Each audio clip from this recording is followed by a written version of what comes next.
Good evening, everyone. Welcome to Dread Time Stories. I'm your host, Dr. Phobia, and tonight, our story comes from the world of creepypastas. So sit back, relax, and enjoy tonight's tale, The Smiling Man.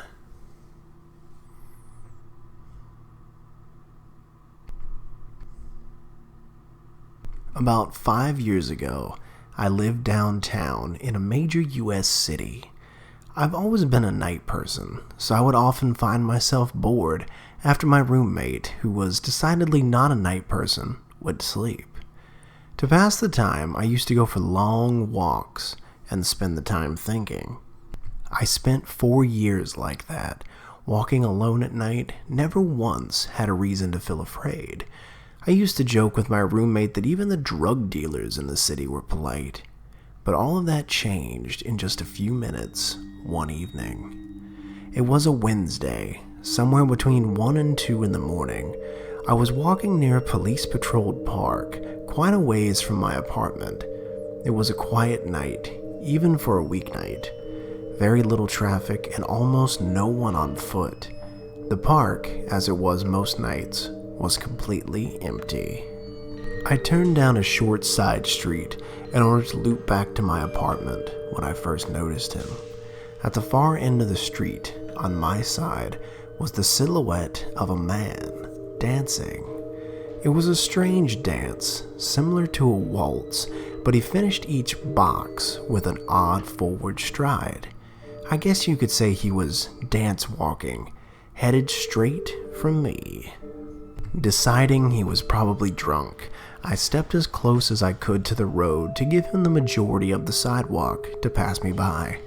The closer he got, the more I realized how gracefully he was moving. He was very tall and lanky, and wearing an old suit. He danced closer still until I could make out his face. His eyes were wide and wild, head tilted back slightly, looking off at the sky. His mouth was formed in a painfully wide cartoon of a smile. Between the eyes and the smile, I decided to cross the street before he danced any closer. I took my eyes off of him to cross the empty street, but as I reached the other side, I glanced back and stopped dead in my tracks. He had stopped dancing and was standing with one foot in the street, perfectly parallel to me. He was facing me, but still looking skyward, smile still wide on his lips. I was completely and utterly unnerved by this. I started walking again, but kept my eyes on the man. He didn't move. Once I had put about a half a block between us, I turned away from him for a moment to watch the sidewalk in front of me. The street and sidewalk ahead of me were completely empty. Still unnerved, I looked back to where he had been standing to find him gone. For the briefest of moments, I felt relieved, until I noticed him. He had crossed the street and was now slightly crouched down. I couldn't tell for sure due to the distance and the shadows, but I was certain he was facing me. I had looked away from him for no more than 10 seconds, so it was clear that he had moved fast. I was so shocked that I stood there for some time, staring at him. Then he started moving toward me again. He took giant, exaggerated, tiptoed steps, as if he were a cartoon character sneaking up on someone, except he was moving very, very quickly. I'd like to say at this point I ran away, or pulled out my pepper spray or my cell phone, or anything at all, but I didn't.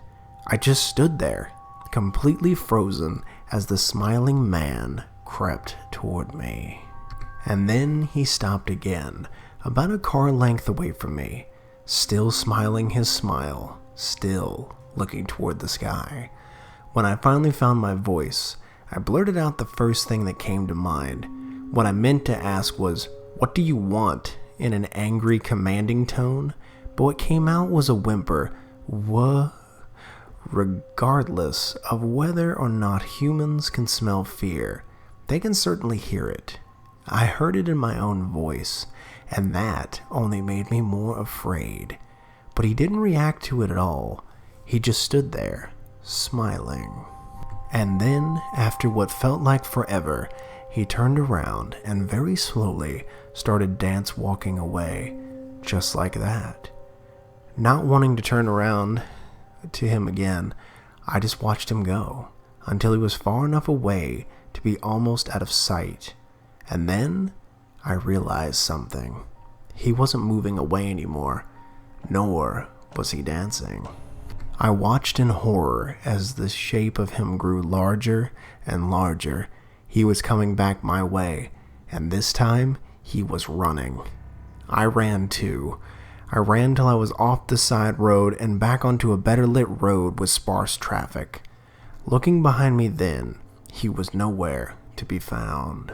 The rest of the way home, I kept glancing over my shoulder, always expecting to see his stupid smile, but he was never there.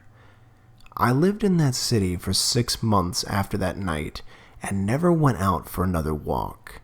There's something about his face that has always haunted me. He didn't look drunk. He didn't look high.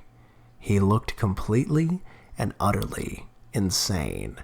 And that is a very, very scary thing to see.